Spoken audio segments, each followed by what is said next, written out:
Danvers Conservation Commission. We operate under Chapter 131, Section 40 of the Wetlands Protection Act, and Chapter 26 of the Town of Danvers General Bylaw, the Wetland Protection Bylaw. We'll call the agenda after the applicant presents his or her request. The board will have time to ask questions and discuss the project. We will accept questions from the audience. It's a public meeting. If you do wish to speak, give your name and address. And find and disagree, just have respect for each other. And having said all that, let's get started, and we'll start with roll call, right? Mm-hmm. All right. Vanessa Karn. Peter Wilson. Michael Spillane here. Richard Souza. Chelsea King. Aaron Schaefer. Okay. And the first matter was showing on the agenda. Did you want to do the violation first, or? No. Okay. Are you prepared to do the violation today? You are? All right. All right, we did roll call. Next is a notice of intent. Hold on. I don't know what you're looking at. Oh, you're looking at I'm looking at the old one, the one I printed off. All right, sorry. Next matter under the regular agenda is a notice of intent, public hearing, 15 Mead Street, and that's DEP file number 14-1327. The applicants are William and Mary Ann Bartlett, and this is a public hearing for notice of intent for installation of a new pier, ramp, and float. Who's here for the applicant? Bill Manuel, Wetlands and Land Management, here in Danvers. The Bartletts are here as well. Hello? They live at 15 Mead Street.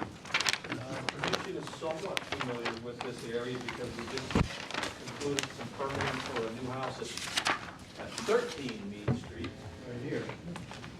Excuse me, right, Yep, one up. yeah. Yeah, so, anyway, so it's the end of Mead Street. And they already have an existing pier and a series of floats. The pier's here, it's fixed. At the time of the survey, the floats were not in the water. This is They what's there now. basically extend out to the end of these piles that are shown on the plan.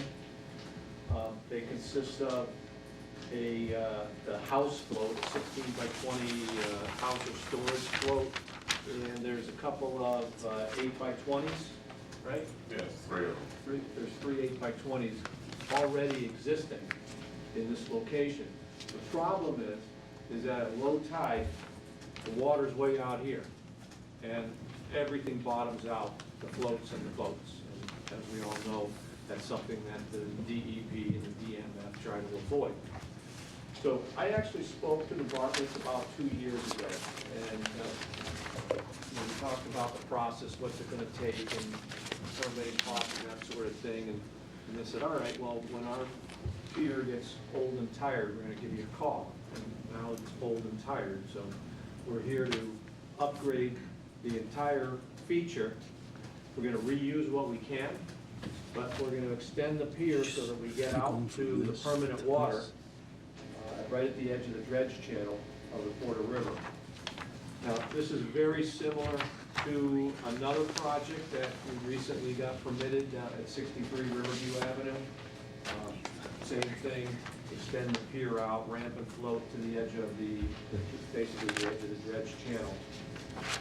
So what we have here is we're gonna remove all of these, we're gonna remove this pier. There's a couple, maybe 3, 4 piles that can be salvaged. We're gonna salvage those, extract those, and we'll be able to use those either along the pier or to anchor the floats out at the end. We're gonna need to put 2, 4, 6, 8, 10, 12 piles into the mud flat for the pier construction, and then another 6 that will anchor 2 here. There's a vertical and then an angle pile to anchor the floats on either end, and I forgot to color in the 2 that would anchor the T-float that the ramp is going to land on. So the pier is 270 feet. We're going to reuse the 25-foot ramp that he already has, and that's going to land on this 10 by 10 T-float. The T-float is there because we don't want the ramp to land right in the middle of one of our access floats. The boat is gonna be tied up along here. We're envisioning that we could also tie up a boat on the inboard side. We'd have enough water to keep. How many it up. boats do they have? Two. They have 2 boats. How big? How big? We got, what, a 39 footer? Yeah, both of them are. Okay. So 2 39 footers. And just for safety's sake, you don't want to have this, you're 270 feet out into the river at high tide. You don't want to have this, this flowway obstructed with the gangway. So that's why we have a T-float there. Plus for stability, you want it to land on something. You don't want it to land on the end of one of your access floats here. So these are sitting in permanent water the entire time. So these are nothing more than flat boats. No different than any other thing that's floating out there in the water. The pier is sort of a unique design because Bill and Mary Ann are using prefabricated aluminum sections that are 45 feet long. So that basically reduces by a factor of 3 the number of piles that we need to install for this particular construction. If we were just using conventional timber framing, basically it's about a maximum of 15 feet between pier boxes. So that's, every 15 feet you'd need a new pair of piles. A 45-foot section, we're down to 12. We're spanning out 270 feet. So the piles, same as we talked about 63 Riverview, they basically get vibrated in. The pile driver, it's got 2 motions when it's working. One drives the pile down, the other vibrates the pile, so that essentially that energy gets transferred to the pile and it essentially liquefies the soil as around the pile, and it allows it to slip in fairly easily. The same thing happens when you extract it. They latch onto it, they begin to vibrate the pile, and it just liquefies the soil, and you can pull that thing right out. So it's not a lot of digging or excavating or rocking it back and forth to break it loose. It's just, you just extract it right out. We had the harbor master down there for a sidewalk, Aaron and the harbor master. There was initially some concern about where this is positioned in relation to the yacht club's float system across the river. We decided we would look into that. The Bartletts went over and talked to the folks at the yacht club, and they don't have any issue at all with the placement of these. The harbor master thought that it might constrict navigation for them to get into one of their float systems. But the yacht club doesn't have any problem at all. They emailed me. I forwarded that on to Erin, so she has that. What I owe the harbor master is this line here is the line of where the moorings are out on the edge of the dredge channel. And he was concerned that we were going seaward of the mooring line, and we're not. The Bartletts actually have a couple of moorings that are here, and hopefully they're going to switch with their neighbor. What's that mean? They already tie up their boats. There's some moorings here. Their neighbors have some moorings here, and they're just going to switch, and the neighbor can tie up here.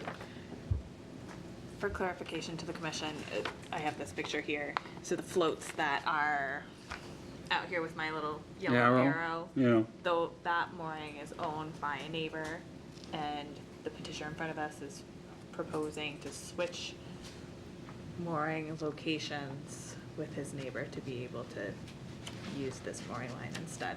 So where that mooring is where they want to put like the float at the end of this pier? Yep. Okay.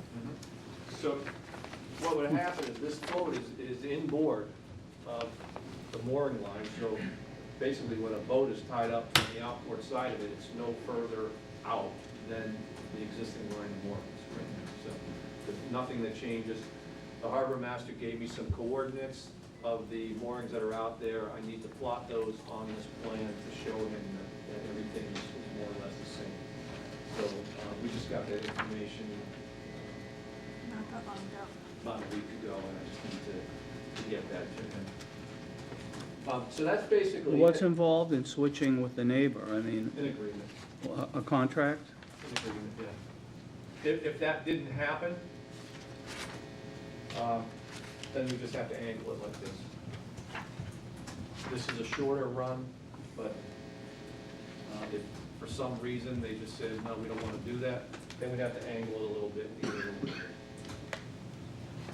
That changes the proposal, right? Yeah, you haven't secured The that. impacts. I think it says he planned to ask them. So you come in here not knowing if that's possible. That hasn't been Right. worked out yet.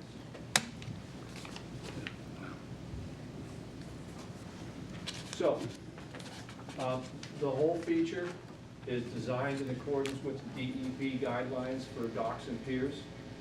We've taken a substandard system. It was there, I don't know how many, probably decades, right? The boats and floats land in the mud at low tide. Now everything is elevated. We're 5 feet above the flats here. We're about 6 to 7 feet above the flats here. We more than exceed the 1-to-1 height to width ratio. The pier is only 4 feet 5 inches wide. And that allows, there's railings on the inboard side, so that allows 4 feet of travel way down the pier, which is consistent with the DEP guidelines and DMF preferences. And everything floats. And that's what we're all, reaching for, is to get everything off the flats.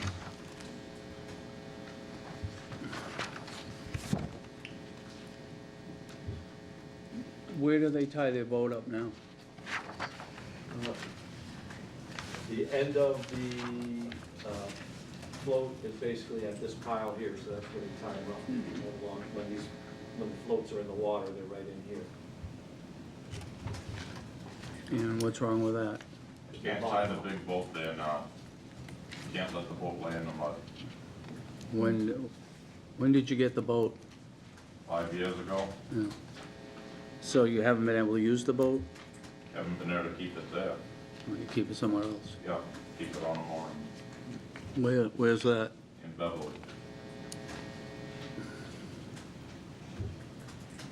It's a big boat. Patent boat. So you mentioned that the new pier is going to be attached to a concrete footing. What is the old pier attached to? The old pier doesn't it just kind of rest on the wall? Yes. Yeah, it's a timber. The old pier is a timber pier, so it just sort of rests on We the have wall. a picture of the old. And in terms of removing that, do you anticipate any impacts to the seawall at that stage? Because it's just resting on. It's not attached, it's just resting? No, basically, it's supported by the piles. Okay. Does this go on? I wonder. Just rests on that end, rests on the granite block. Okay. How far does the existing system go out now? Got a 20 scale plan. Yeah. So, just straight off, it's at an angle. Yeah, at the Straight off angle. the wall, about 120, roughly 140 square linear feet. And how far are you looking to go now? About, total about 300. More than double. Yeah, everyone wants to get out because when the tide goes out, they just want to be further out to where the water that's left in the middle of the river, but it seems like it's going to interfere with navigation, the further out everyone goes. Well, no, that's why we have that discussion with the harbor master. Well, There's a channel that's out there, and all of those moorings and all of these floats are not in the channel. There's a dredge channel that's out there for the purpose of getting boats up and down the river. Bill, maybe you can talk a little bit more about how your proposal meets the design standards for the small docks and piers from DEP's guidelines, a little bit. If you can do this. Sorry, the last part again? How the design meets the waterway design standards for navigation from the DEP small docks and piers. Well, the navigation part, I mean, that's subject to the harbor master. And we are out of the channel. I mean, if we were in the channel, obviously that couldn't happen. But we're not in the channel. We're only out as far as all the moorings that are lined up the whole length of the channel. So this doesn't have any impact at all on navigation.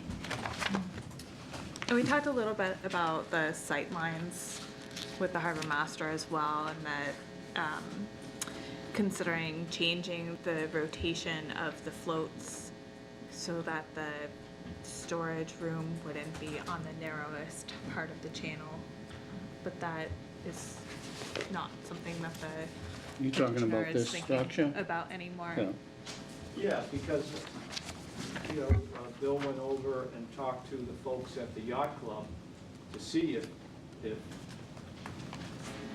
this layout, which is our, it's our preferred layout, to see if they had any concerns about this layout and their docks, and they didn't. And that's- Sent that email That's along. stated in that email? Yes. Did you see this letter from Division of Marine Fisheries? Yep.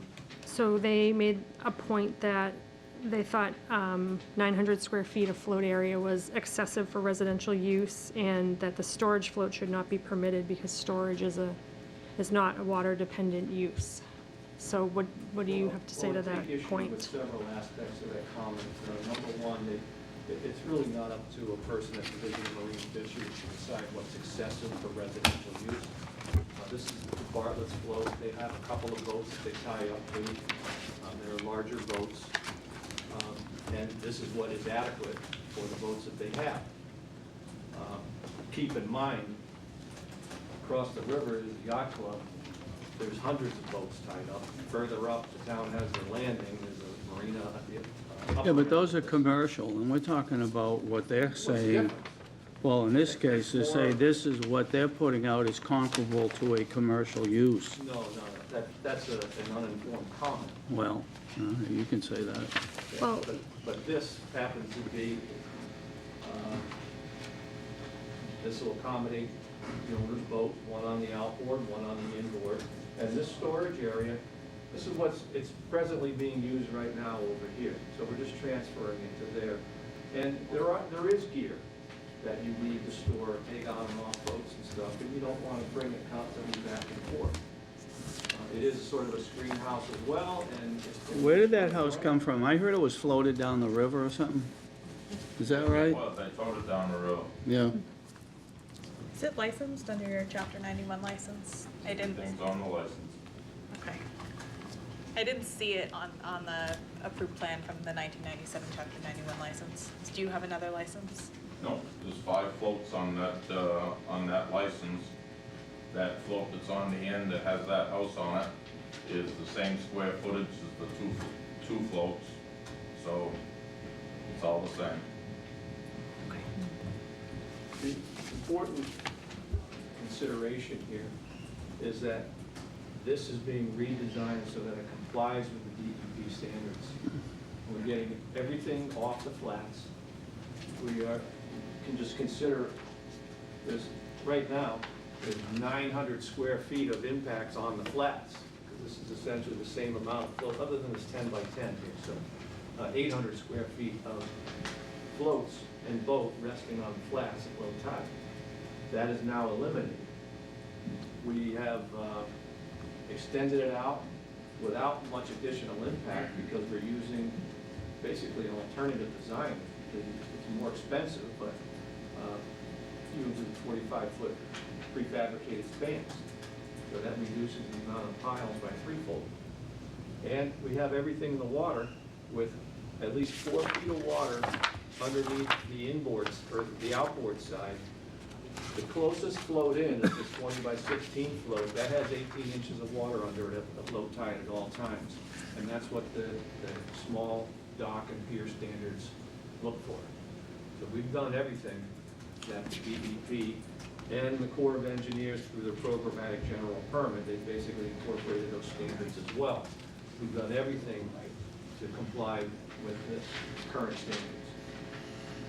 So I think it's helpful for the commission to take a look at the staff memo here and to work through the general standards for each one of the types of resource areas here. So on the right-hand page of the memo, we have riverfront area, which we've already talked about the performance standards there. The land under the ocean, the proposal is to install, Bill, I wasn't sure how many piles you're proposing on the mud flat comparatively to the coastal beach portion of the resource areas. Do you, Well, beach and mud No. flat are the same Same. resource area, but there's 12. the land 12. under the ocean and the coastal beach? And land under the ocean begins from mean low water Thank you. out, and Yep. there's 6. Got it. The 2 that anchor the T float and the pair of vertical and angle piles that go into the float assemblage. Okay, so with the performance standards for the land under the ocean component, so that includes just the 6 piles, we want to know if there will be alterations of nearshore areas of land under the ocean. We also want to know whether or not those 6 piles will increase storm damage, erosion of coastal beaches, coastal banks, dunes, or salt marshes. There are 2 salt marshes on either, there's one on either side of this pier. So one of the things that we think would be helpful to know is whether or not this proposal will impact or have any impacts on both salt marshes and any sort of erosion as a result of taking out the existing structure and constructing the new one. With respect to erosion, no, because of the methodology that's used for driving and extracting the piles. It, like I said, it's a vibratory installation and extraction. Yep. So it's basically as you extract it, the hole collapses behind the pile as it's being extracted. And as far as installation, the only impact is the actual footprint of the pile. As Are your they 18 inches? piles are 12-inch diameter. 12? So that's the only spot where it touches the flat and you begin the insertion. That's, How long are the piles? probably, what, 20, how long does the pile They'll been probably start driving? out 25 until they drive them down till they hit that, what they call the hard pan, the clay, Yep. and then they'll be cut off to the appropriate length. Right. They start out 20, 25 feet and they cut them. To cut them to, so, starting at the shore, how is that anchored? At the shore, we're showing a 3x6 concrete foundation here, or concrete pad, so that the landward end of it can be bolted into that concrete. So you'd be pouring a pad there? Right. Yeah, are you removing earth, removing, Yeah, you'd have to remove the grass, that 3x6 patch of grass that's there. and then the span begins, when the tide is out, what does that pier look like? It will look like What do you mean by here that? with no By the water. span, will it move? No, it's fixed. It won't move at all? Fixed. That's right. Yep, it is. You can see the grades. We've done survey out to the edge of the channel. Yeah, And so we have about 5 feet of clearance from the underneath side of the span at the wall, and that increases to about 6 to 7 feet on the outside. that's where, and what's the clearance when, at low tide, what's the clearance there? That's at low tide. And what's at high tide, it's up to the, Water's probably, on an average tide, a few feet below the top of the Yes, wall. yep.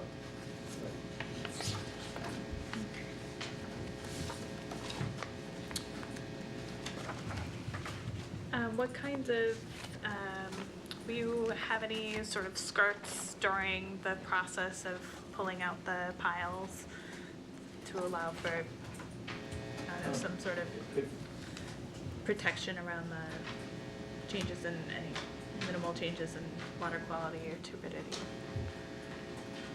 If the commission wishes to condition that they certainly can. I thought the amount of turbidity was gonna be minimal, so that I didn't specify anything like that, curtain around it. But too. So will all the piles be removed and driven at high tide only?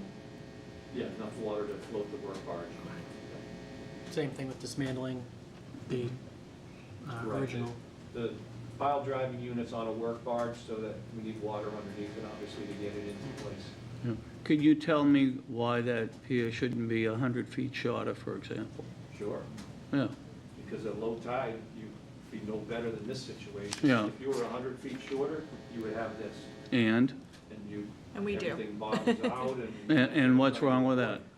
One of the disadvantages of what's currently there is the DEP doesn't technically allow for any of our floats or docks to be sitting on Yeah. sediment. Well, that's what I'm asking. Are you required to bring it out that far to be compliant? Or is? Yes. What's the minimum? Well, the minimum is what we need to get boats that float. Is the minimum 18 inches of water at low The tide? minimum is 18 inches, so do you have 18 inches under the floats? That's right, this corner, this inboard side here, Mm-hmm. that's the closest point to the edge of the dredge channel. Mm-hmm. And this corner right here is 18 inches, everything else is more. Okay, so that's one of the things that we talked about on site with Harbor Master of suggesting to rotate the floats to be parallel with the mud flats rather than the channel, to pull back the floats, at the suggestion of the Harbor Master, pull back the floats and still have that 18 inches of water. I don't know if you need more water for the size of the boats that you have. We need more water, we need 4 feet of water for the Okay. boats. You do? So we're gonna resolve that question. Well, we've already, in our minds, we have it resolved because the issue was having this float here close to the yacht club. That was the issue in the harbor master's mind, but the yacht club doesn't have a problem with that. Well, what was the actual issue? Visibility. Concern of visibility around the river is both narrow and also there's a bend in the channel at that point. So. And then So the you other have thing a is- letter from them, from the yacht club? I've We want to received see an something. email from the yacht club. I have not received a formal letter from the harbor master, although I've requested one for consolidating his Have you informal sent him that comments. email I sent you? I did. Okay. So the other part of that, the answer is that he sent me coordinates of the moorings that are out here, that he wanted to see those on the plan so he can visualize where all of this sits in relation to the moorings that are there. And we need to get him that information. I think, can't we get the harbor master here? I would have some questions for him. I think it would be helpful, I can ask him, but I also think it would be helpful for the commission to ask your questions so I can relay them to the harbor master so he can address those in writing. But I can ask him to attend as well. Okay, well, I'm Either way. concerned about, it's, again, the total length from the shore to the floats is, 300 feet. okay.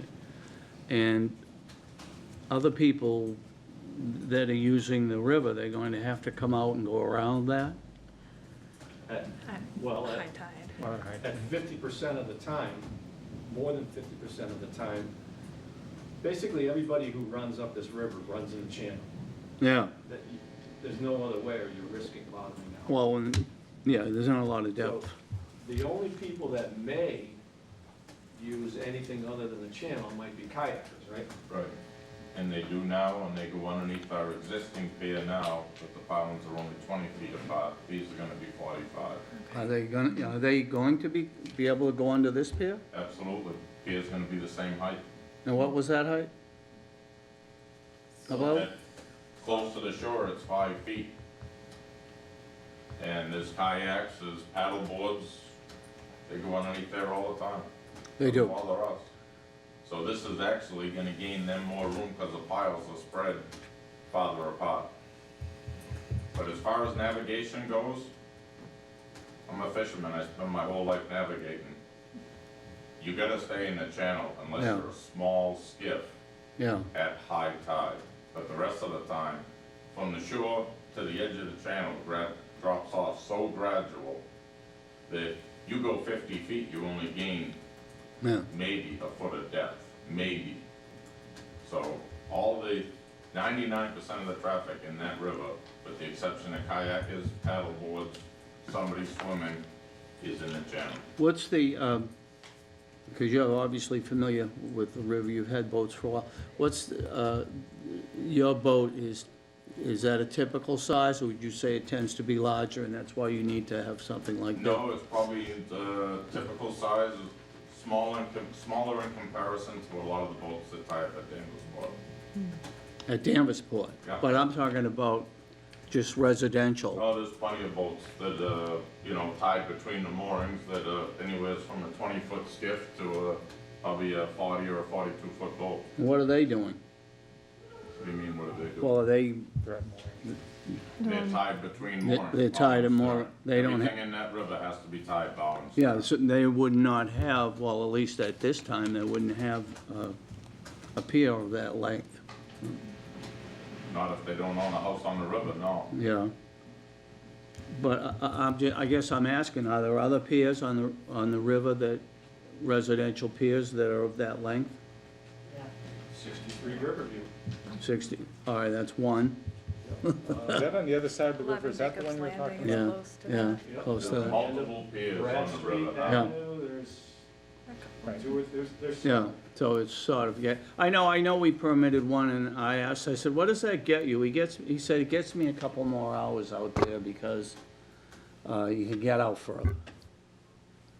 Well, this day and age, with the DEP guides and the Corps of Engineer programmatic general permit conditions, you have to be out there.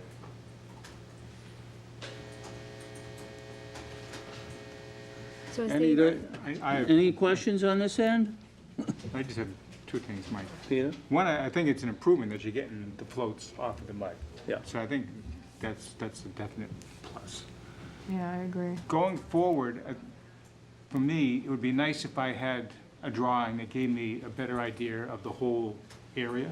Right now, I just see out to the river, like, I don't know where the yacht club is in relation to where this is, or the beach, or just the bend that we're talking in the river. Maybe that's not our jurisdiction anymore with the harbor master, but just for my own education, I think it would I'd be like better to if I know could if the see harbor more. master has any concerns, We can certainly ask him. yeah. Right, his concerns would be navigation, and navigation is not one of the interests that we're here to talk about, but nevertheless, we have consulted with the harbor master for their input. We did get his input, have some response to get Well, back. did he have suggestions? No, he did, so I'd like to know that. Right, the suggestions were what we talked about, concerns about how this may affect across the river. Apparently, it doesn't, in the yacht club's mind. And we talked about flipping it, that was related to the yacht club again. So I think we've answered it. Well, you had a question about angling it, right? So I think it would be helpful to have an updated plan with the harbor master asked for the moorings, knowing the locations of the moorings in relation to this proposal. And then I think the harbor master will be able to provide some more solid comments to the commission and to the applicant on any concerns around navigation and go from there. Yeah, that Just one follow-up question. Could you just explain a little more to me what we're talking about with this rotating the float around? They just want to take this, this end here has a 20 by 16, call it a house float. It's got like a little structure over it. And harbor master thought Yeah, maybe here's just the flip the whole picture. thing and just put the house float on this end. And to realign the floats to Right. be angled towards the mud, running parallel with Kinda the just mud rotate it flat. in a little bit. How would that be done? How would you realign that? We've positioned it so that it's parallel with the line of the moorings. Yeah, And the harbor master suggested, well, what if you rotate it a few degrees and make it parallel with the line of the dredge? and that's just a matter of where you set your piles? No, it's a matter of where you anchored, so instead of this, it's that. Yeah. It's not much of a change. And that's just to facilitate better visibility? That was Yeah, what my does that understanding do? of that intent, but I can clarify. Is that your understanding on Near as I can tell it was, but as I spoke with Bill, by rotating that 180 degrees, I think it's better off if it stays the way it is, because right now, if you look at that drawing, all the floats are all lined up. When I tie a boat on the outside of the float, I wanted to keep the boat on the left hand, all the way to the left, to keep it farthest away from Danvers Port. Because now you take a boat and you put it on the outside of the float, it's, you know, it's getting out there, but we're still inside the moorings. If you can visualize a straight line of moorings, Yeah, boats are tied between the moorings. We're gonna stay within that mooring field with this boat. But I thought it would be better if the boat was on the downward side of the floats for visibility, for navigation, for anything like that. So down here on these 3 floats. that's Versus- supposed to be up here. If you rotate that 180 degrees, you can't do that. Which would but kinda you'd work still be against- within limits. You'd Yes, still be absolutely. either way. Yep. The boat tied to the float will not exceed into the channel from where the moorings are now. That was the whole purpose of lining everything up the way it's lined up. But that's where it begins to curve, right, to chain one through. So if you put the boat the other way, it's gonna be further up, it'll be less visual. I think if he has it the way he's proposing it, it's further back and you get a better line of sight instead of putting it further up. So why did the harbor master make the suggestion? So was it all about? I boats thought getting we into just the- said it was into the yacht club? visibility. He was concerned with it being too close to Danvers Port, which it's not. I'm looking at it as a boat or whatever coming up the river. The harbor master, I think, was concerned with the yacht club and if, you know, to make, I guess, turns to get into their slips and things like that. Yeah. So I think if we put it further up, you're not gonna see around the corner. I guess both ways, if you're coming around the corner or if you're going. Have you been out there? Yeah. Has anyone else been out there? Yeah. Yeah. It's sort of splitting hairs. Yeah. Well, number one, the yacht club doesn't have a problem, that the Yeah. harbor master was envisioning that they may have a problem. They're saying they don't have a problem. But it's a difference of kind of 20 feet. It's either slide something like that, Yeah. or slide something like that. Slide it along, yeah. But That's we're all gonna it get is. a letter from them? Yeah. Is anybody here like to have some input or have a question about this matter? Are you questioning about the size of the boat? The boats at the auction. Can you stand up, just identify yourself and your address, please? Lois McKenzie, 34 Harbor Street. Thank you. I live right 2 houses back from the river. But I'm just saying you're worried about the size of his boat. Boats at the yacht club are way bigger than his. Yeah. So you're in They come favor? and go up. I don't have a problem with it. You don't have a problem? Okay, Not at all. thank you. Thank you. Anyone else? No? Okay. We're gonna continue this? I was gonna ask that because if we don't know if the neighbor is going to swap Well, yeah, you're moorings or gonna, not, you the said you plan were could gonna secure entirely an agreement change on if that? that's not gonna, Yeah, we're investigating that. Yeah. And, you know, that's at our peril.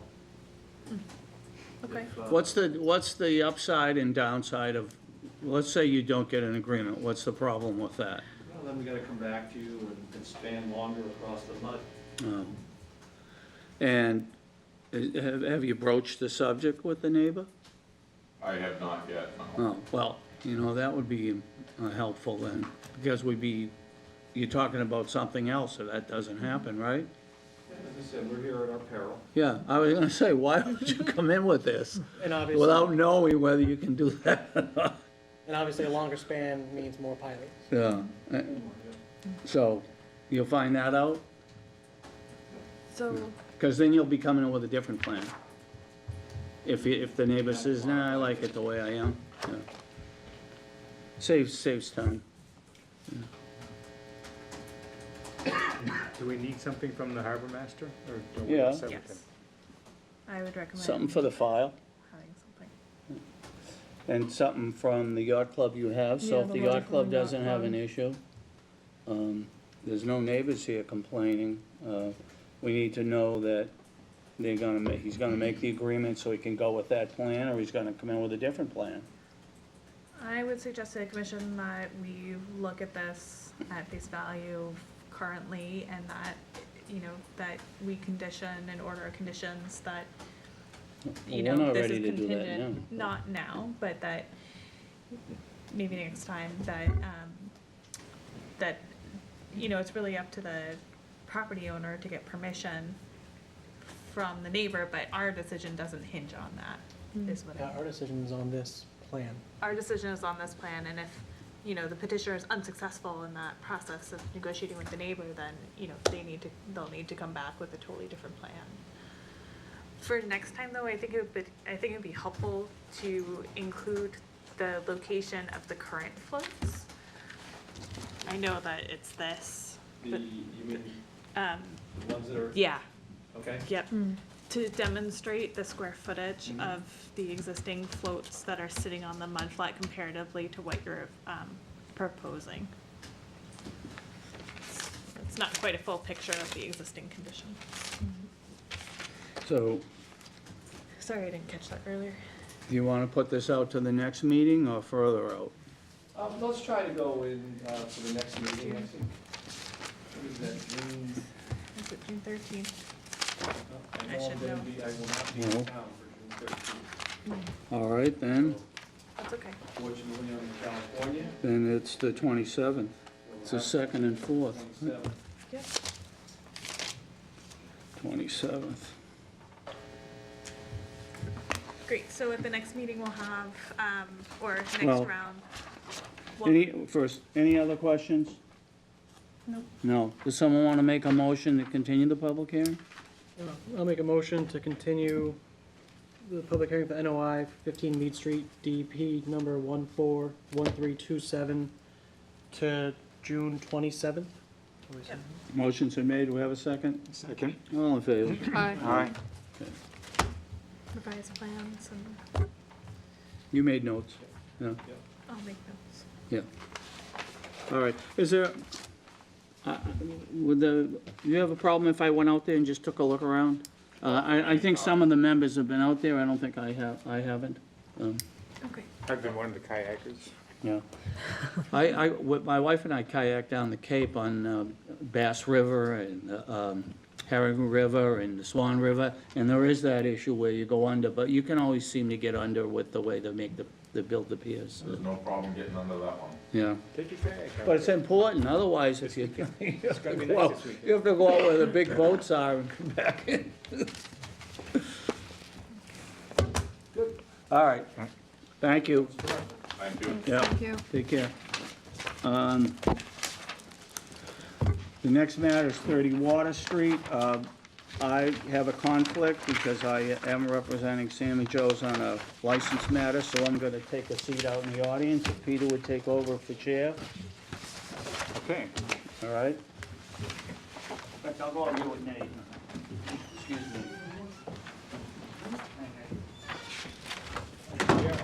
The next item on our agenda is notice of intent for the public hearing for an NOI for 30 Water Street, DEP file number 14-1326. The applicant is Anthony Cerullo, and who's here to represent the applicant? Bill Manuel, Wetlands and Land Management. Mr. Cerullo is in the back, and this is Sam and Joe's Restaurant, a fixture in the port for decades, right?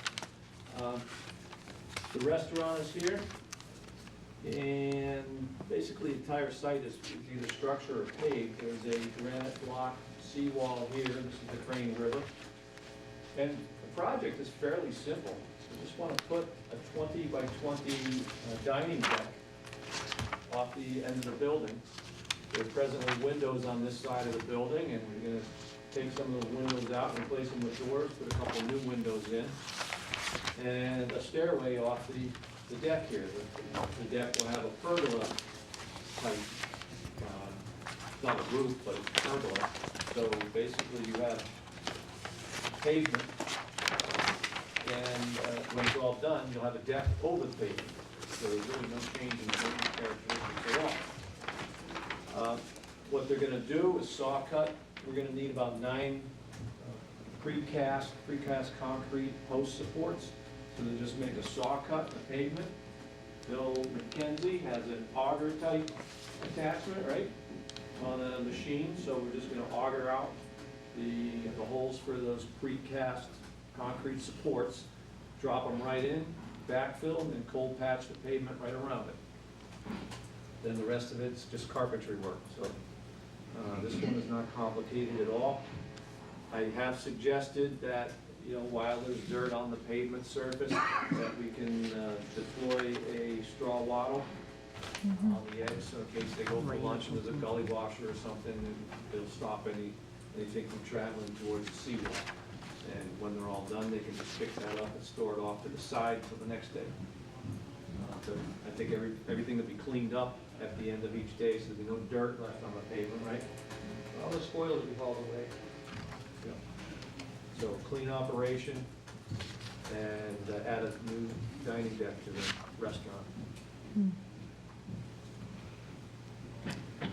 One question I have is, parking's at a premium at Sam and Joe's, so you're giving up some parking spaces there. Are you gonna realign parking in the parking lot, or is there any plans for that? No, the back part of the building, there was no parking spot there, okay? There was an area, that particular area of the thing had, how do you put it, like, grease waste.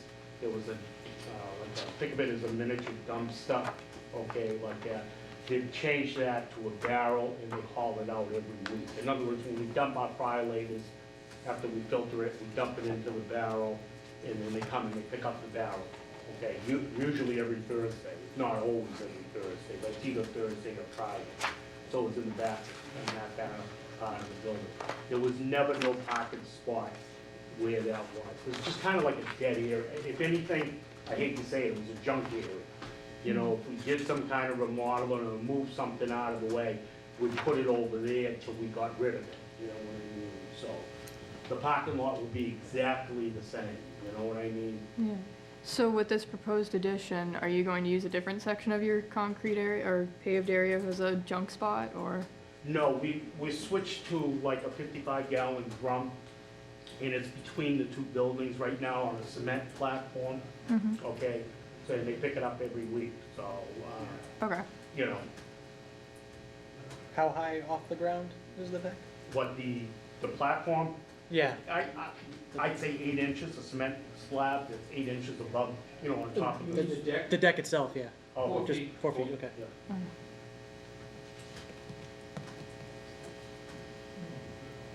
Aaron, do you have some questions regarding the coastal flooding type? Yeah, so I Concerns think, here? so we have a couple of different types of resource areas here. We have coastal bank, we have riverfront area, and land subject to coastal storm flowage. And it looks like there are really no changes to the bank, so no changes to the wall or parking spaces or asphalt or anything like that along that area. We review things in the riverfront area because we have jurisdiction within 200 feet of the water generally. But again, this property is asphalt, literally the whole property is covered. From a land subject to coastal storm flowage, there are no specific performance standards in the Wetlands Protection Act, but we also look to see if we are altering any sort of abilities for the land to soak up water. And in this case, I don't think that there will be any significant changes to this property because of the existing asphalt. And again, the pilings and the backfilling for those footings really won't change Without conditions. adding or removing any. Nope, any no permeable. adding or removing any surface. And we don't have any comments other than maybe comments from the public here? Do we have any provisions? I know I heard it mentioned about the spoils, you know, they're removing for the piles. You gonna take those away, Bill? Yeah, as we think about, can go right in the back of the truck. So, Yeah. like live loading the, High load, all the okay. way. Yep. And after we put precast in, we bring the suitable gravel back, just compact, and then we cap it off with the asphalt. Okay. Yeah, we're only talking 9 like holes. a 1-ton truck. 9 holes, 4 feet deep, right? Yeah, you'd be whatever. surprised how much you got in that hole. Yeah, so 6-wheel. Yeah, Mm-hmm. but, you know, But still, not, yeah, minimal. yeah, it won't be left unsigned. Okay. Any questions? Anyone else? Any other questions? The only thing I guess just for, and this, I don't mind any of this stuff, just for operation wise, storing stuff under there and stuff getting blown into the river, you know, is it gonna end up being I don't know if we should do like a lattice. It's all gonna be skirted off. It is gonna have lattice skirt, then, okay, Okay. I was, Cool. yep, awesome. Chelsea, anything else? Out of curiosity, what's the deck gonna be made of? Just lumber? Pressure treated for the frame, obviously, and the decking itself is gonna be a composite decking. Okay. So it doesn't even need to be painted. Railings as well? Rails will be stainless steel cable rails with powder-coated aluminum posts. We don't want to put vertical, because, you know, you're gonna block The the site The lines? view, yeah. Mhm. width view you have there. It's gonna be nice. Really nice. Vanessa, any Seems questions? pretty straightforward. Okay. I'll entertain a motion that we issue an order of conditions. I'll make the motion to issue an order of conditions for 30 Water Street, DEP file number 14-1326. Second. All in favor? Aye. Aye. Thank you. So, Thank you. Aaron, the order of conditions, are you gonna bring that back to the next meeting, or? No, I will draft the order of conditions, standard conditions for this particular project with no special circumstances. So I anticipate having that ready Monday or Tuesday of next week. Monday's the holiday. Oh, sorry, Tuesday. Tuesday. Monday's the holiday. Yeah.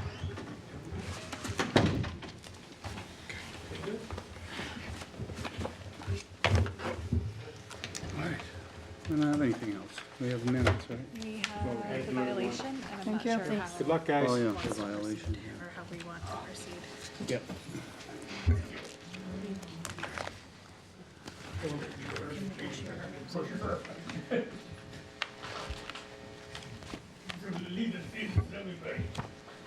Thank you very much. Take care. See you again, Bye-bye. Sam. Bye, Sam. Have a good night. You too. I was a mutual friend. Thank you. Daughter. Oh? Oh, no kidding. Oh? Yeah, yeah. My sister works for them. It's a waitress. Are you ready? Yeah, yeah. All right, so, next order, 132. where's, where's my, yeah, I got it. Okay. Okay, the next order, under old/new business is, the enforcement order for 132 North Street. Who's here for the applicant? All right, Bill? Mike, I'll have to recuse myself. 'cause You're gonna get out now.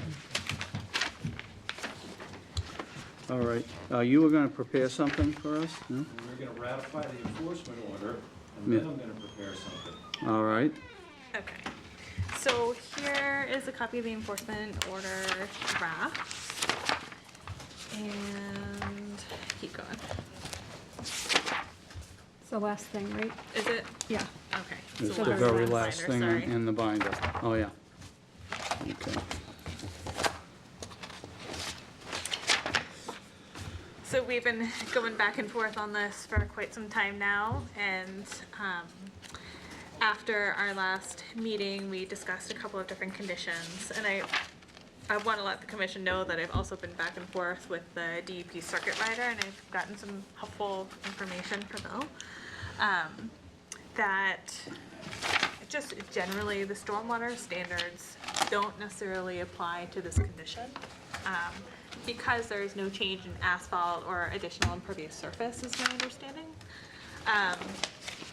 But nonetheless, I do think it's still important to talk about a couple of different things. The question that I got the last time we, at the property when we met, that I think would be helpful for the commission to talk about a little bit is that, you know, what jurisdiction does the commission have for our new commissioners? What jurisdiction does the commission have beyond the 100-foot buffer, right? And so the answer to that is really if there are conditions beyond the 100-foot buffer that impact our resource areas, then that really is kind of jurisdictional area. So because this is all interconnected, I see this system as being interconnected and, you know, having impacts. But at the end of the day, what we really want out of this is that the wetland resource area in the back of the property is not be impacted. And so we have a couple of different things, right? We have the erosion from the sand that's going into that area, Right. that we need to really mitigate and think about how we want to do that. And then we also have the water and the pipe that's outletting there. And we talked a little bit about on our site visit, some possibilities of how to alter that a little bit better. And then we talked about some just concerns about the amount of water that's going into that system, making sure that that water is being infiltrated adequately on site rather than being a point discharge into the resource area. And what currently is existing are those 3 roof leaders plus the little grate to the parking lot area and a 50-gallon dry well that's currently existing that was part of that modification, and then a 4-inch pipe, right? Yeah, that's we know, because we connected were out there. and Yeah. perforated. The pipe is not sitting on any stone, which is, we typically do have stone with that pipe Yeah. that's sitting there, and then typically those pipes have, sometimes those pipes have socks around them, right? Yeah. To control Yeah, sediment. I was gonna ask that, how are you gonna finish that pipe off? You talked about cutting it back? The pipe end that's exposed, yes, I'd like to cut that back. I would like to install one of those additional 50-gallon, call them residential Dry well, yeah, but the thing just can't be floating there, it has to be secured somehow. That's right, that'll be in the ground and filled with stone. And then the water, you know, has an inlet and out, it fills up, whatever percolates, you know, through the perforation at the bottom will go out. In a big event, maybe it'll fill up and might get some outflow to it. But the pipe you're cutting back, is that going to be submerged and connected to the dry well? So we won't see it exposed anymore? You will see the very end of the pipe Yeah. exposed, and I'd like to embed some rocks in the slope Mhm. of that pipe outlet. And Right. stabilize, talk about stabilizing the slope that was disturbed too, and potentially seeding and loaming that area as well as part of, Loaming or a conservation mix? Loam so and seed. loam and With- seeding with conservation. Oh, mix. sorry. Some sort I of got- conservation, it's conservation tired. mix that, it's intended to Yep. be a no. Is that all in here? Okay, okay, so, sorry. I guess I think I hear We'll loam and rake seed and that it makes me out. I think mean, grass. Right now, they backfilled it, they took the machine out, and it's rough, so we're gonna rake that slope out.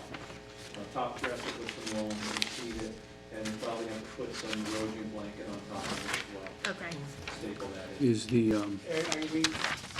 Wasn't there more dry wells proposed? And then, so it'll be 3 dry wells, right? that's right, the 3 downspouts where they connect into the main line, will, at that T, put a dry well there as well. So name the 3 of them then, there'll be 1 existing? Actually, there's 1 existing, 2 more downspouts, plus 1 at the outlet.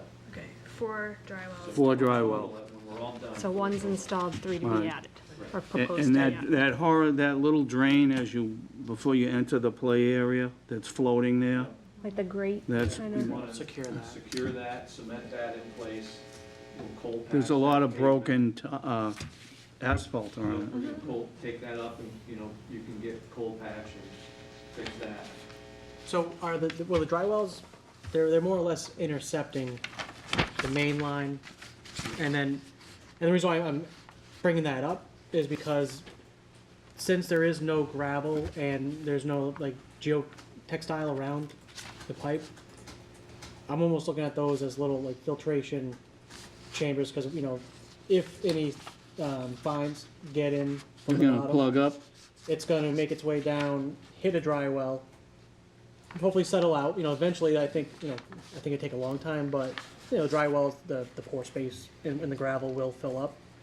But at least for a while, I think we kind of have a bit of a catch for those fines. That's why I made sure it was 3. What's the term you use for the what? Fines? For the Oh. fine sediment, is that what you're? Oh, the talking fine about? Fines. Oh, Just- fine just so- So, sediment. yeah, just more or less sediment, sorry. Sediments that would enter the holes in the perforated Yeah, pipe. yeah, yeah. There's no way to clean that out, is there, Bill? Yes. you can- She'll be able to. Yeah. Should be able to dig it up. You will be able to? The surface, you can open it up. So they I think need to be clean, serviceable then.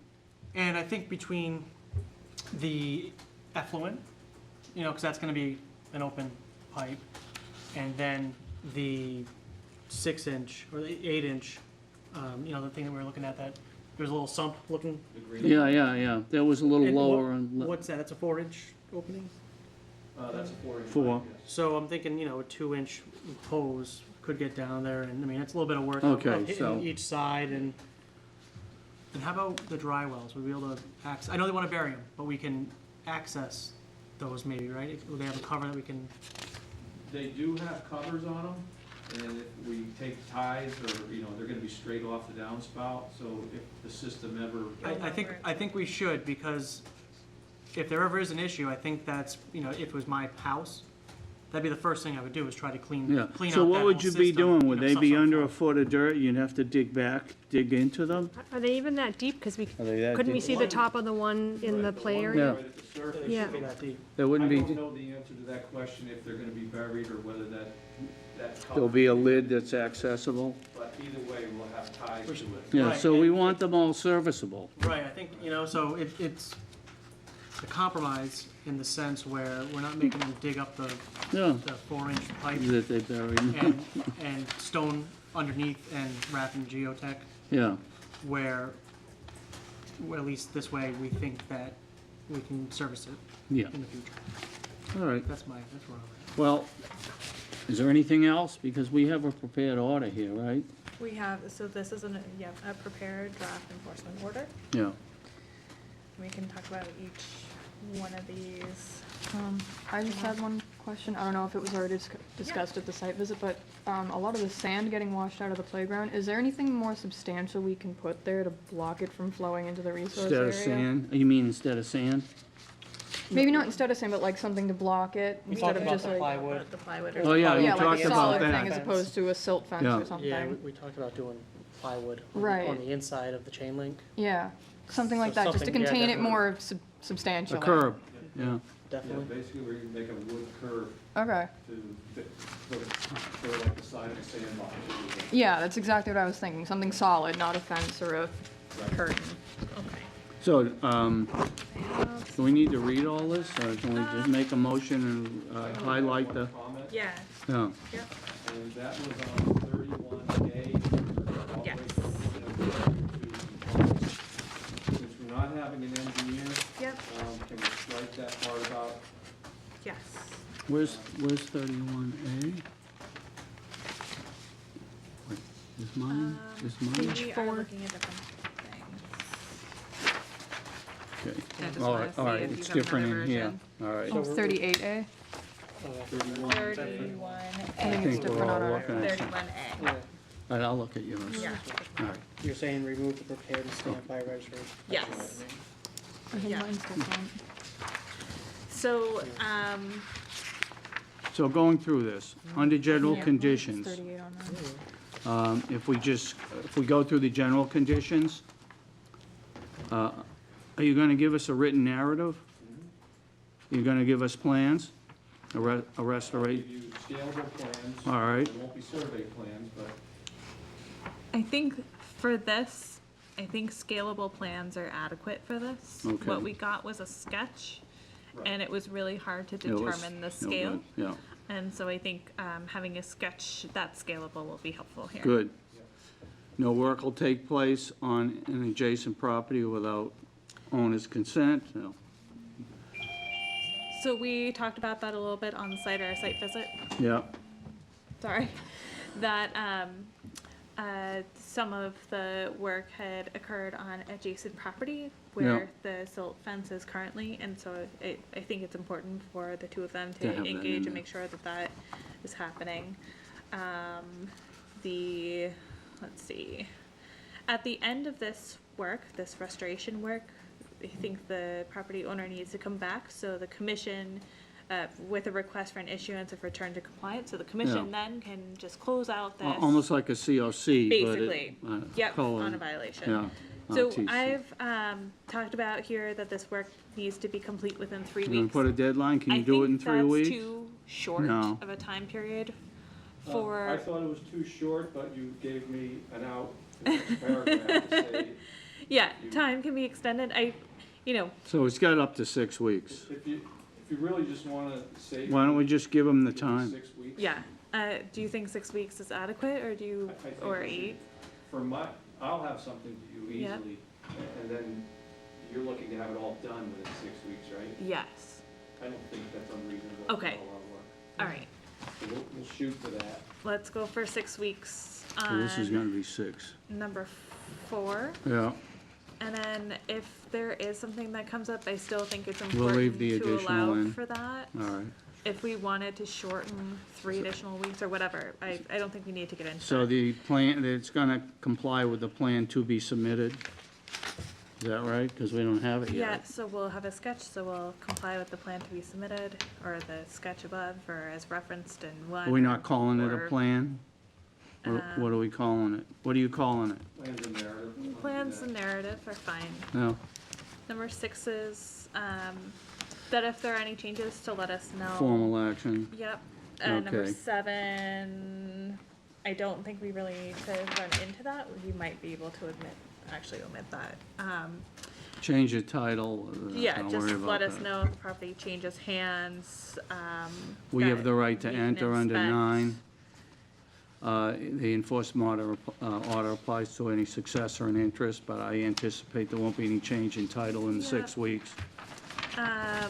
The pre-construction conference, so just that I get notified when this work is happening. I think that's an important piece on this one, that I, What step is he gonna come in with a plan? I mean, it's 2 stages here, plan and then the work, right?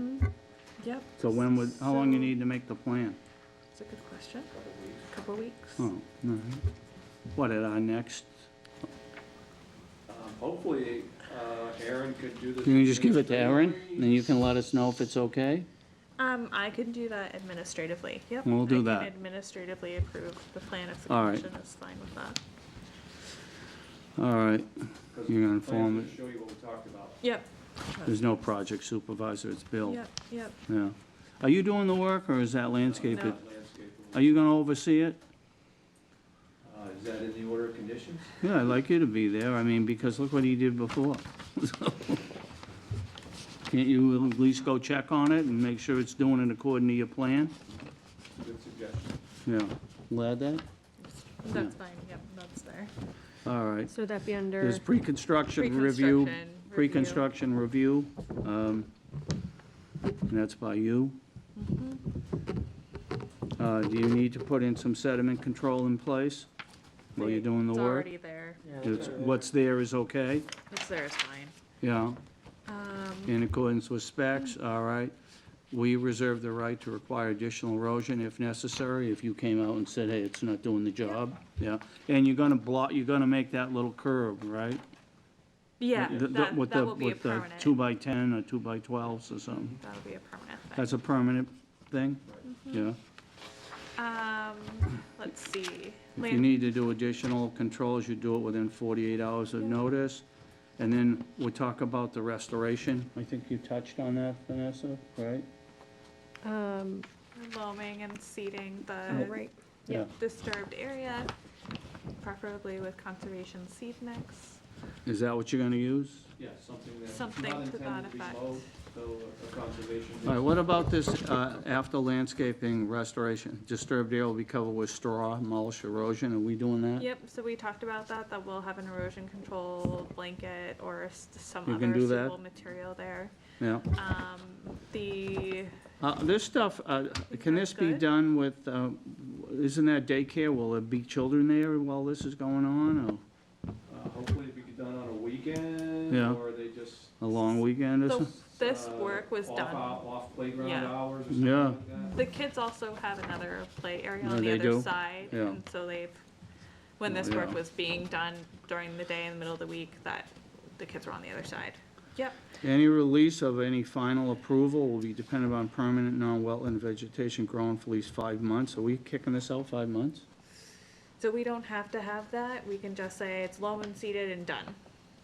And that will approve Do we that, wanna wait for at or least if we wanna something? wait for something to grow, I think Something? something to grow. How long does that take? couple weeks. Couple weeks. See something coming up. Okay. You don't hydro seed, right? No, No, not in this no, for that case. area, no. I don't wanna skip over 23 about Oh. removing trash, cause I Yes. I Oh, did thank notice you, there was a yeah, bunch of yeah. stuff I floating didn't around mean to back do it. there. Yeah, all So- trash and items dumped within the 100-foot buffer, including tires, children's toys, rusty cabinets, other debris shall be removed by hand or with equipment. That's what's there now, not only don't dump, but whatever's there, get it out of there. The only thing I saw was a piece of plastic pipe. There's a big, No, there's some, there's a No. big tire there, but I can. There is? Yeah, but It's I'll, been there- I have a picture of it, it's behind the dumpster. Okay, you agree to that? the Well, there's a hillside. lot of toys Oh, he floating agrees. around back there as well, which are plastic, and I know, yeah, but it's definitely. It's I little know. stuff. All right, Slice of pizza, this. yeah. there's Well, also that all big right, piece so of we went concrete through- under that We pipe got there one more too. page, yeah. One more page. All right, number 28 on page 4. All right, no alteration or activity shall occur beyond the limit of work as defined by the siltation barriers shown on the approved narrative and sketch or plan. Uh-huh. Commercial refuge containers, dumpsters brought to the site. Are you anticipating that? Well, You know, And I not don't be know if they can located- meet We're not this talking condition, the about whole the- property's within 100 feet, right? Yeah. So, Alright, so we will take Well, that out. Is there stuff you have to haul off, haul away? yeah, we're gonna throw that piece of concrete in the dumpster. Not, Yeah, there's some okay. Stuff, There's some stuff. to haul away, but yeah. the existing container. Container will be fine. All Okay. right, so that's out. Yep, And that could- take 29 out. 29 is deleted. 30, at the end of the project, the property owner and/or assigns must file for an issuance of return to compliance. Appear before the commission to demonstrate all directives of this enforcement order have been sufficiently completed in accordance with the conditions of this enforcement order. 31 is deleted. 31's deleted. 32, after receipt of the return to compliance letter, all erosion and sedimentation barriers still in place shall be removed from the site as approved by the Conservation Commission.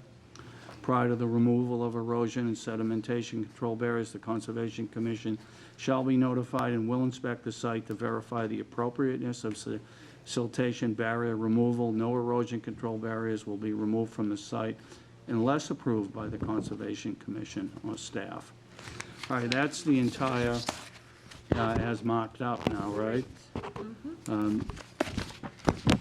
Someone want to make a motion incorporating the enforcement order as it's, has been amended or deleted, with deletions added?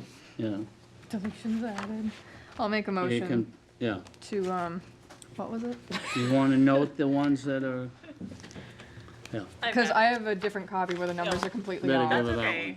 Give her that one. You'll Okay. just see You some can just stuff, say you just note the ones that are in accordance crossed with out, that one. or, And note the ones that are crossed out. yeah, okay. Okay, so I make a motion to Issue the issue enforcement the order. enforcement order conditions, with the amendments made as of the copy dated 5/23/2019, that omits, which ones are crossed out? So we're gonna modify number 4 Modify number 4, to allow for 6 weeks. right, to allow for 6 weeks. Plan to be submitted, because we don't The have plan a number date. is to be submitted, the plan title. That's all. We're omitting number 29. Okay, yeah, omitting number 29, and it looks like 31A as well Yes. was omitted, and that's it. That's Not, the not motion. all of 31A, just about the professional engineer, right? Oh, Oh, yeah. And 31A? 31A, is that on there? yeah, I said that. Part of 31. Part of 31A. Just the part that says prepared and stamped by a registered PE. Oh, so Just the much part of that, that- so much yeah. of Right, that 31A was that what requires you- a okay. a stamp by a registered engineer. Okay, so we'll still need a written narrative discussing each condition and how it complies with what we've talked about in the enforcement order and what the stated plan. Okay, I Okay. think, does everybody understand the motion? Yes. Yeah, yeah, okay, motion's been made. Do we Second. have a second? A motion's been seconded, all in favor? Aye. Aye. All right. Okay, yeah, It's your show tonight, huh? I don't know. What, are you taking these back? What are you doing? We, okay, Unless you want the stuff. Minutes, in are we them. doing minutes? Okay. I want to take the plan. Oh, yeah. Yeah. I like the plan. All right, So we have meeting minutes. We do have some changes. The changes have been incorporated. Let's see. whose For- is this? Yours, for your book, for your regulation. Good night, everyone. Good night. Good night. Good night. Last paragraph pertaining to hazard mitigation MPP grant, it should, the agent, what were you trying to say here? I asked if that was supposed to be FEMA or MEMA. I thought it was supposed to FEMA. be, okay, Yep. okay. 411, the commission expressed concern about the impervious cover on the site of the Smith School, doubling, and asked if any porous surfaces such as porous pavement or green roof could be utilized to reduce impervious cover. And so we just wanted to make sure that we made note in our meeting minutes that that conversation happened. And that is it. Okay, well, So those. were these your notes? Yes, So you're gonna make the motion to approve the minute? sure, okay. We have so many, we have like 4 sets of minutes, right? Oh, these are. 328 first, is that the first? We approved these at the last meeting, but we will adjust them. No, I thought we, it Oh, we got did late it? and we just. Oh, okay. Yeah. All right, ignore me. All right. Keep going. So You're do you doing just, great. so do we do them one at Yes. once at a time? Yeah. Okay, so Or I'll, you- It doesn't really matter. Yeah, do them one at a time. okay, so I'll make a motion to approve the minutes from the, March 20th meeting with my edits incorporated. Motion's been made, Second? all in favor? Aye. All right, then I'll make a motion for the next one's 411, right? Mhm. Sorry. Like, what are these dates? Okay. So make a motion to approve the minutes from the meeting on 411 with the edits pertaining to the Smith School incorporated. Motion's been made, we have a second? Second. All in favor? Aye. Aye. Okay. Anything else? I think that's it. Motion to Do we- adjourn? Do we have 2 more sets of minutes? Two more sets. Last week's 5-9. meeting. 5-9. 5-9. Oh, yeah. And then 425? Okay. Oh, okay. Somebody's read those, wants to make a motion? I'll make them. Go All ahead. right, Go ahead, Rich. Rich? I make a motion to accept the minutes from the 425 meeting. Motion's been made, second? Second. Second. All in favor? Aye. And I'll make a motion to accept the minutes from the 5-9 meeting. I'll second. All, motion's made, seconded, all in favor? Aye. Okay, all right. One other question I have for Aaron. Remember, we talked a few meetings back about certificates of compliance for, I'm not even sure the address, is that At off of Holly Wilker Hill. Street? Holly Hill. Holly Hill, Yep, yeah. that's what it is. Yes. I think some of those properties have been sold. Yes, I found out more information on those properties. The properties have been sold and transferred. The new property owners, just like in our certificate of compliance, our open order conditions, allows for that transfer to happen. The new property owners are responsible for the Subject to, conditions. yeah. And I have been in touch with those new property owners, so that's excellent that they know of the Yeah. conditions and the open orders. I am expecting in the next few weeks that there will be modifications to the open orders, or those orders will be closed, and then future RDAs may come in. I've had a couple of requests to install fencing in the backyards of some of those properties, because they have small kids and dogs, and a steep drop off Does it in the involve back. Excavation, excavation? No? only for footings of fences. Yeah. So Okay. this is a development Holly Hill, where is this? Off of Locust Street, Off of Locust up by the Street. reservoir. Yeah, we have a couple of we just active went by there. subdivisions, but I did get in touch with those property owners. Okay, so I guess I misunderstood. I thought that was like a cloud on a title that you can't Still- transfer it without that. Yeah, that was my Well, understanding. it's interesting, usually they come in because they're trying to get a mortgage or sell the property, and Yeah. there's some lawyer says, wait a minute, you got an open order of conditions, you gotta get a certificate of compliance. Yeah. So they, Taking on the risk as a new property Yeah. owner of an open construction project, essentially, which is yeah. really interesting. yeah, it is. They should put it on Oh, the they- builder, right? Some, I think, are negotiating for that, to put Yeah. on the builder. Although that's not what our order of conditions says, so they purchased a house with With the an open conditions order on of it. conditions. we all that set here? belong to them. Yeah, we already moved to adjourn, We have to- Uh, didn't we? Nope, not yet. Oh, wanna make a motion to adjourn? I'll make a motion, we adjourn. Second? Aye. Or Aye. second. All in favor? Aye. Aye. Aye. Okay.